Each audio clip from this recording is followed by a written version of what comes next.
Hi everyone, it's Farron here, and just got an update. It's a bit late, kids off school and everything, but that's all good fun. On the measurement G10 and the Mosquito. So I want to show you basically what I've done on the measurement. Almost finished now. All I've got to do is the cockpit canopy, which I've got here. So I'm going to be repainting this, give it a second coat 'cause it's a bit thin. Like I've already been chipping the paint off. Oops.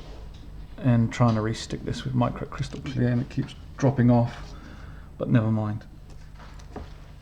Right, yeah, so I'll just show you what I've done. So basically, just gone over this with a matte coat, and I used Tamiya's new XF86, which is, if I can just, if I turn the lamp off, that'll probably help out a lot. Yeah, that works extremely well, gents. I really recommend that.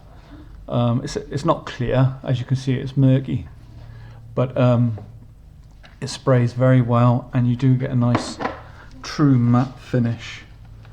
So as you can see there on the side of the G10, I'm very happy with what it's turned out. I used Vallejo RLM colours. I used the the violet grey and the olive green, and then the RLM 76 for the underside, and they were water highlighted with a bit of white paint, and just painted over in subsequent layers. And then for the wash I used UMP dark dirt wash. It's okay, actually, it's not too bad. I was quite happy with the results, so I'm happy. The decals lined up pretty well, I thought. Yeah, you see they're not too bad. And one thing I like about these decals, right, even though they're not cartograph anymore from Revell, they are really good. I had no silvering with them whatsoever, as you can see. They're nice and thin. I had a few problems putting the tulip on here. There we go. Just hold that by the wingtips. So, but where I made a mistake, I made up with paint. So believe it or not, this middle part here, this white bit, really overlaps going that way. So I just touched it up with black paint, and I also done it on the starboard side there as well, just along on there, because they're not spot on, the decals, nowhere near. But I got there in the end, just a little bit of perseverance. There's the underside. There you go again.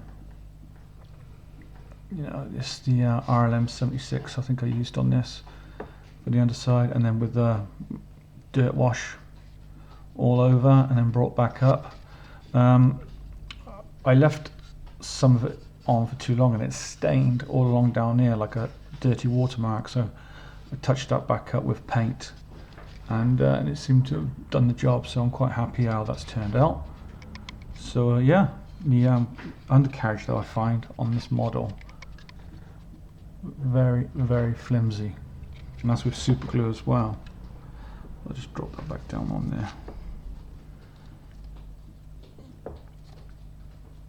Yeah, so that's that bit of the hobby side of things done. Now the Mosquito, okay, done a little bit more. There we go. So as you've seen the cockpit before in the last update, and the guns, and then we've got the interior there. I might need a light on it this time. Yeah, there you go. Got the tail plane on. That's a really, really nice fit on that, I have to say. The Merlin engines are all complete. So there's the exhausts. Not sure if I'm happy with the colour on the exhaust yet. I'm still umming and ahhing, because under the camera here it's really picking up the tarnished metal look. The way I'd done that was basically I'd done a base coat of aluminium, and then I used Citadel washes. I started off with this one here, Seraphim Sepia, it was a reddish brown, and then the Agrax Earth Shade, which is a brown, and then finally black. But you have to build it up in layers gradually. It takes a bit of time, but it is really worth it. So there's the underside there of the engines. There's the top side. This is the left engine.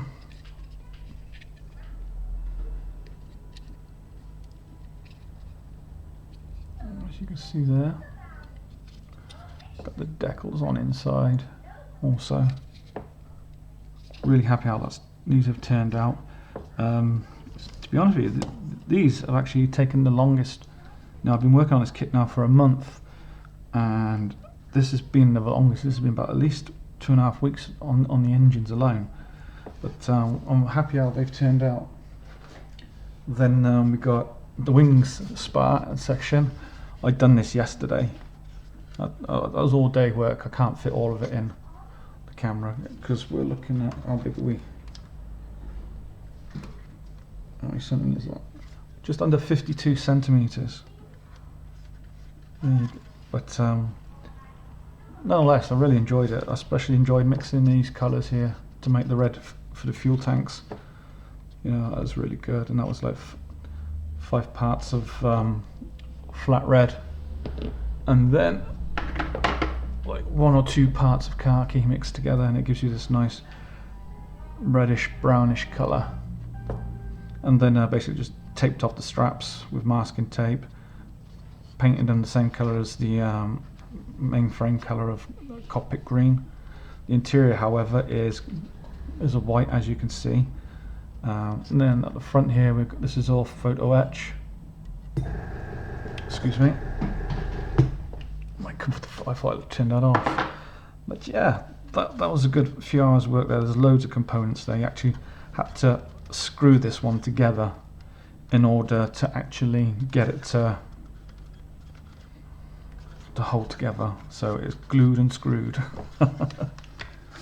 Yeah, and after I finished the Messerschmitt, I got this kit through the post today, and I haven't built one of these in 30 years.